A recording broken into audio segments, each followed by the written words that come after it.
الحمد للہ وکفا والصلاة والسلام علی سید الرسل وخاتم الانبیاء والمرسلین وعلی آلہ واصحابہ اجمعین اما بعد فاعوذ باللہ من الشیطان الرجیم بسم اللہ الرحمن الرحیم ان اللہ یأمرکم ان تؤدوا الامانات الی اہلها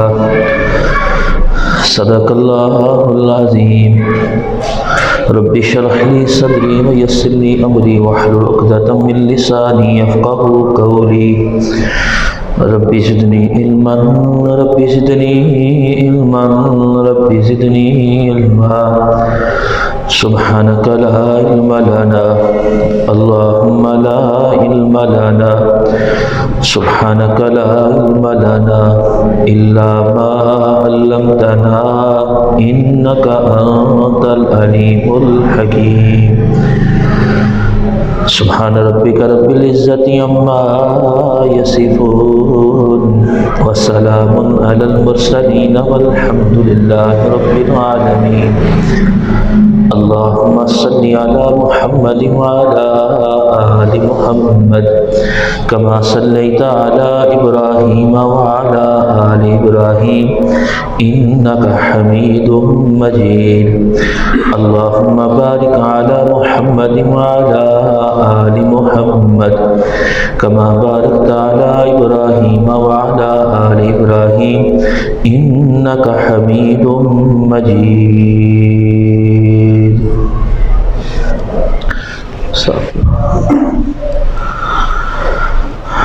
انتہائی واجب الاحترام معزز سامعین گرامی،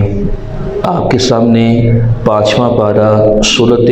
نساء کی ایک آیت کا کچھ حصہ تلاوت کیا ہے۔ اللہ رب العزت کی بارگاہ میں دعا، التجا اور درخواست ہے کہ اللہ تعالیٰ مجھ جیسے گناہ گار کو اس آیت کا صحیح مفہوم بیان کرنے کی توفیق عطا فرمائے، اور بیان کے بعد اللہ کریم مجھے آپ کو بلکہ سارے مسلمانوں کو صحیح معنوں میں اسلام کو سمجھ کر اس پر عمل کرنے کی توفیق عطا فرمائے۔ گزشتہ چند جمعۃ المبارک سے ہماری گفتگو پیارے پیغمبر صلی اللہ علیہ وسلم کے فرمان کے بارے میں چل رہی ہے کہ جس میں آپ صلی اللہ علیہ وسلم نے چند بری عادات اور نشانیوں کا تذکرہ کرتے ہوئے منافقین کی علامات ان کو کہا ہے کہ جن کے اندر یہ علامتیں ہیں ایسے لوگ منافق ہیں، جن میں 3 نشانیوں کا تذکرہ تھا۔ آیت المنافقی ثلاثہ کہ منافقوں کی 3 نشانیاں ہیں۔ پہلی بات کہ جب بات کریں گے جھوٹ بولیں گے، جب وعدہ کریں گے اس وعدے کی حفاظت نہیں بلکہ وعدے کے خلاف کام کریں گے، اور 2 ان پوائنٹ کے اوپر ہماری گفتگو ہو چکی ہے۔ تیسرا نقطہ یہ ہے کہ جب ان کے پاس امانت رکھی جائے تو اس امانت میں وہ کیا کرتے ہیں؟ خیانت کرتے ہیں۔ تو آپ سسم نے فرمایا یہ منافقین کی عادات تو ہو سکتی ہیں، لیکن کسی کلمہ گو کی، کسی مسلمان کی یہ بری عادات نہیں ہو سکتی۔ مثلا امانت میں خیانت کے بارے میں آپ صلی اللہ علیہ وسلم نے فرمایا، جس کا یہ مفہوم ہے کہ وہ آدمی ایمان والا کہلوانے کا حقدار ہی نہیں ہے کہ جس کے اندر امانت کے اوپر پورا اترنے کی صفت ہی موجود نہ ہو، جس کے اندر یہ خوبی نہیں ہے وہ اپنے آپ کو مکمل طور کے اوپر مسلمان یا ایماندار کہلوانے کا حقدار نہیں۔ تو ایمان اور دین کا بنیادی تقاضا یہ ہے کہ جو بھی کلمہ گو ہو اس کے اندر ان صفات کا ہونا ضروری ہے کہ بات کرتے ہوئے ہمیشہ سچ بولیں، وعدہ کریں تو اس وعدے کی پاسداری کریں، امانت کے اندر کسی قسم کی خیانت نہ کریں۔ تو بہرحال قرآن مجید فرقان حمید کے اندر بھی اسی بات کے بارے میں اللہ کہہ رہا ہے کہ ان اللہ یأمرکم، بے شک اللہ تعالیٰ تمہیں حکم دے رہا ہے کہ ان تؤدوا الامانات الی اہلها، کہ جن کی امانتیں ہیں جو اہلیت رکھتے ہیں وہ امانتیں تم ان کے حوالے کرو۔ ہم نے عام طور کے اوپر امانت کا یہ مفہوم سمجھ رکھا ہے کہ ہم نے کسی کے پاس کچھ رقم رکھوائی کچھ وقت کے لیے، جب وہ وقت آیا ہم نے اس رقم کو، جتنی رقم تھی اس کو اگر واپس لے لیا تو شاید اسی کو کہا جاتا ہے کہ امانت داری۔ یہ بات اپنی جگہ کے اوپر درست ہے، لیکن امانت کے مفہوم کے اندر بڑی وسعت ہے۔ محض رقم کو رکھوا دینا کچھ عرصے کے لیے اور اس کو پھر واپس لے لینا، اس کے اوپر لفظ امانت کا بولا تو جاتا ہے، لیکن امانت کے لفظ کے اندر وسعت ہے، کیونکہ عربی کے اندر امانت کا مفہوم یہ ہے کہ آپ نے کسی شخص کے اوپر بھروسہ کرتے ہوئے، آپ نے کسی شخص کے اوپر بھروسہ کرتے ہوئے کسی معاملے کے اندر بھی اعتماد کے ساتھ وہ چیز اس کے حوالے کر دی، اور آپ کا یقین ہوگا کہ یہ شخص اس معاملے کے اندر احسن طریقے سے اس ذمہ داری کو پورا کرے گا۔ تو عربی کے اندر یہ معنی بڑا وسیع ہو گیا۔ اب یہ چیز، ہر چیز، جتنی بھی چیزیں ہیں اس کے اندر وہ شامل ہو گئیں کہ کسی کے اوپر اس اعتماد کے ساتھ بھروسہ کرنا کسی معاملے کے اندر بھی کہ یہ آدمی اس ذمہ داری کو احسن طریقے سے پورا کرے گا۔ اب دیکھیں نا، قرآن مجید فرقان حمید کے اندر اسی طرح کے الفاظ قرآن مجید میں دوسرے مقام کے اوپر بھی آئے ہیں کہ اِنَّا عَرَضْنَا الْأَمَانَةَ عَلَى السَّمَاوَاتِ وَالْأَرْضِ وَالْجِبَالِ، کہ بے شک ہم نے امانت پیش کی زمینوں کے اوپر، آسمانوں کے اوپر، پہاڑوں کے اوپر، لیکن انہوں نے اس امانت کو اٹھانے سے انکار کر دیا اور انسان نے اس امانت کو اٹھانے کی حامی بھر لی۔ اب وہ امانت کا لفظ اس کے اوپر بھی بولا جا رہا ہے، وہ امانت کیا ہے، اس کی حقیقت کیا ہے۔ دیکھیں، ہم سب نے عالم ارواح کے اندر اپنے رب سے وعدہ کیا ہے۔ کس چیز کا؟ رب نے فرمایا الست بربکم، کیا میں تمہارا پروردگار نہیں ہوں؟ تو ہم نے کہا قالوا بلا شہدنا، یا اللہ کیوں نہیں، ہم گواہی دیتے ہیں کہ تو ہی ہمارا پروردگار ہے، تو ہی ہمارا پالنہار ہے، تو ہی بندگی کے لائق ہے، ہم یہ تیری صفات کسی اور کے اندر نہیں مانیں گے، تجھ ہی میں اس صفات کو وحدہ لا شریک مانیں گے۔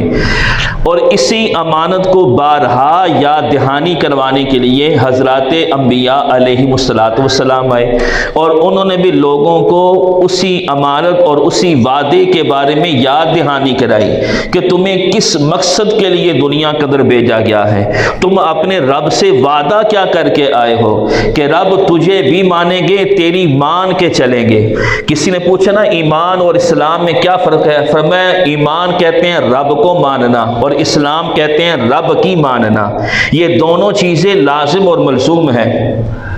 دیکھیں، ویسے تو ہم اگر یہ کہیں کہ دین صرف جاننے کا نام ہے تو جاننے والے افراد تو بہت سارے بھی تھے۔ دین محض جاننے کا نام نہیں، دین ماننے کا نام ہے۔ اگر جاننے کا نام ہوتا تو کیا یہودی میرے پیغمبر علیہ السلام کو نہیں جانتے تھے؟ قرآن نے کیا فرمایا؟ الذین آتیناہم الکتاب یعرفونہ کما یعرفون ابناءہم، کہ یہ جو اہل کتاب ہے نا، یہود و نصارہ، وہ ہمارے پیغمبر کو اس طرح جانتے ہیں کما یعرفون ابناءہم، جس طرح باپ اپنی اولاد کو پہچانتا ہے، اسی طرح ہم نے تورات اور انجیل میں اپنے پیغمبر کی اتنی نشانیاں رکھی ہیں، یہ یہود و نصارہ سب جانتے ہیں، لیکن بات جاننے تک نہیں بنے گی جب تک کہ ہم نبی کو مانیں گے نہیں، دین کو مانیں گے نہیں، اپنے رب کی مانیں گے نہیں۔ تو ایمان اور اسلام کا تقاضا یہ ہے کہ محض جاننے کا نام دین اور ایمان اور اسلام نہیں، جان کر پھر اس کو ماننا اصل یہ تقاضا ہے۔ تو بہرحال بات یہ چل رہی تھی کہ ہم سب نے اپنے رب سے وعدہ کیا، تمام انبیاء نے اس کے وعدے کی یاد دہانی کرائی، اور دیکھیں نا انبیاء بھی جس وقت پیغام پہنچا رہے تھے وہ کیا کہہ رہے تھے کہ بھائی ہماری صفت یہ ہے، اللہ نے رکھی ہے کہ ہم صادق بھی ہیں اور امین بھی ہیں، یعنی اپنی بات میں سچے بھی ہیں، اور جو رب ہمیں پیغام دے رہا ہے اس کو ہم امانت کے ساتھ تم تک پہنچا بھی رہے ہیں۔ اسی طرح اللہ نے جبرائیل السلام کی بھی صفت بیان کی کہ وہ بھی کیا ہے؟ سما امین، وہ وہاں کا معتبر ہے، امانت دار ہے۔ جو رب اس کو پیغام دے رہا ہے وہ خوب بہو اس پیغام کو نبیوں تک، اور نبی پھر اس پیغام کو خوب بہو اپنی اپنی امت تک اس پیغام کو کیا کر رہے ہیں؟ پہنچا رہے ہیں۔ تو یہ امانت دار ہونا، امین ہونا، یہ بہت بڑی خوبی ہے۔ یہ انبیاء کی اہم اور بے شک اس میں کوئی شک نہیں کہ یہ انبیاء کا ایک معجزہ ہے، منہ بولتا ہوں کہ وہ صادق بھی ہیں، وہ امین بھی ہیں، سچے بھی ہیں، اور اپنے بات کے اندر کیا ہے؟ امانت کے اندر کیا ہے؟ اس کو پہنچانے والے ہیں احسن طریقے سے۔ تو بہرحال ہم نے رب سے وعدہ کیا، انبیاء نے اس وعدے کی ہمیں کرایا، اس بات کی یاد کرایا کہ بھئی تم یہ اپنے رب سے وعدہ کر کے آئے ہو۔ اب وہی امانت کیا ہے کہ رب نے ہمیں دین جیسی امانت دی ہے، اللہ نے ہمیں یہ وجود دیا ہے، یہ اس کی امانت ہے، اللہ نے ہمیں یہ اعضاء دیے ہیں، یہ اس کی امانت ہے۔ اب یہی دین کی امانت جس وقت اللہ نے زمین و آسمان کے سامنے پیش کی، پہاڑوں کے اوپر پیش کی کہ دیکھو اس دین کی ذمہ داری کو اٹھاؤ گے، اور پھر یاد رکھنا کیا اگر تم نے اس دین کے اوپر ذمہ داری احسن طریقے سے ادا نہ کی تو پھر اس کا انجام کیا ہوگا، اور اگر تم نے واقعی اس ذمہ داری کو پورا کیا تو پھر آگے تمہارے لیے بہترین انجام ہے، جنت کی صورت کے اندر، جنت کے باغات کی صورت کے اندر، اللہ کی رضا کی صورت کے اندر۔ تو پہاڑ گھبرا گئے اس امانت کو اٹھانے سے، اتنے طاقتور پہاڑ ڈر گئے اس امانت کو اٹھانے سے، آسمان ڈر گئے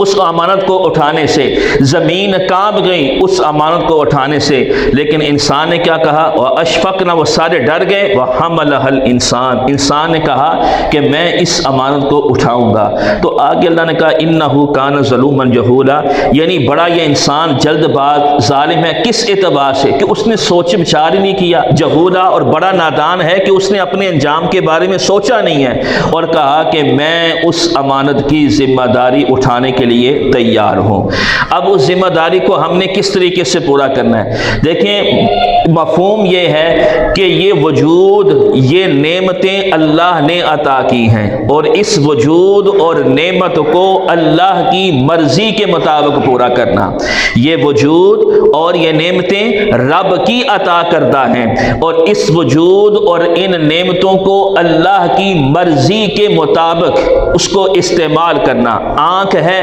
یہ میرے رب کی عطا کردہ نعمت ہے، آنکھ بنانے والا اللہ، اس میں روشنی کو ڈالنے والا اللہ، اس میں دیکھنے کی صلاحیت کو ڈالنے والی ذات اللہ کی۔ فرمایا اب اس آنکھ کا استعمال رب کی مرضی کے مطابق ہو تو اسے کہا جاتا ہے کہ واقعی یہ اس امانت کو اچھے طریقے سے پورا کر رہا ہے۔ لیکن اگر اسی آنکھ کا استعمال غلط ہوا، غیر محرم کی طرف دیکھنے سے، ہر اس چیز دیکھنے سے جس سے اللہ نے منع فرمایا ہے، تو پھر اسے کیا کہا جاتا ہے؟ خیانت۔ قرآن میں کیا کہا؟ یعلم خائنۃ الاعین، جس وقت تم اپنی آنکھ کا استعمال رب کی مرضی کے خلاف کر رہے ہوتے ہو، فرمایا کوئی اور جانے نہ جانے اللہ تمہارے آنکھوں کی خیانت کو بھی جاننے والا ہے۔ یعلم خائنۃ الاعین، اور جو تمہارے سینوں میں چھپا ہوا ہے اللہ ان باتوں کو بھی جاننے والا ہے۔ اب دیکھیں اسی آنکھ کا استعمال اگر اللہ کی مرضی کے مطابق ہو، اگر اللہ کے پیارے پیغمبر صلی اللہ علیہ وسلم کے فرمان کے مطابق ہو، تو پھر ہمارا دیکھنا یہ امانت کو پورا کرنے کے برابر ہے، پھر یہ اللہ کی رضا کو حاصل کرنے کا ذریعہ ہے، پھر یہ اللہ کے قرب کو حاصل کرنے کا ذریعہ ہے۔ اب وہ کیسے؟ مثلاً حدیث کا مفہوم ہے کہ کوئی آدمی اپنے گھر کے اندر جس وقت داخل ہوتا ہے، ہاں جی، تو وہ اپنی بیوی کو محبت کی نگاہ سے دیکھتا ہے، اور بیوی بھی پھر اپنے خاوند کو محبت کی نگاہ سے دیکھتی ہے۔ تو فرمایا جس وقت دونوں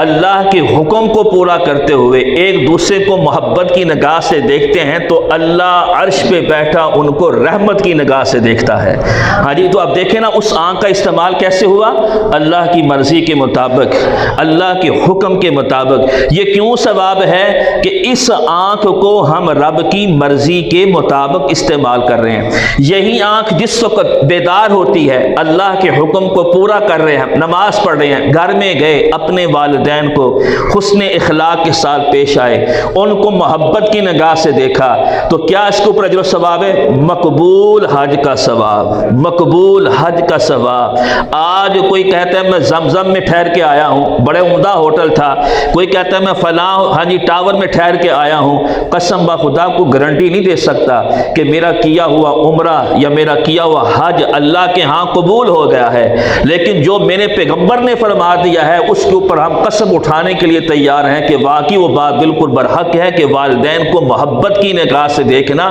مقبول حج کا ثواب ہے۔ تو وہی بات اگر اپنی آنکھ کو اللہ کی مرضی کے مطابق استعمال کریں گے۔ اسی طرح کان ہے، اس کان کے اندر غلط باتوں سے بچنا، اپنے آپ کو باتوں کے سننے سے اپنے آپ کو محفوظ کرنا، اللہ کی نافرمانی سے اپنے آپ کو بچانا، گانے بجانے سے اپنے آپ کو محفوظ رکھنا۔ ان کانوں میں قرآن کی آواز پڑے، اس کانوں میں نبی علیہ السلام کی تعریف کے کلمات سنیں، تو اب کانوں کا استعمال درست ہوگا تو یہ کیا ہوگا؟ امانت کو اچھے طریقے سے پورا کیا جا رہا ہے۔ یہ زبان ہے، اب میں گفتگو کر رہا ہوں، اس زبان کو غلط استعمال کروں گا تو یہ امانت میں خیانت ہے، جھوٹ بولوں گا امانت میں خیانت ہے، لوگوں کو زبان سے دھوکہ دوں گا امانت میں خیانت ہے۔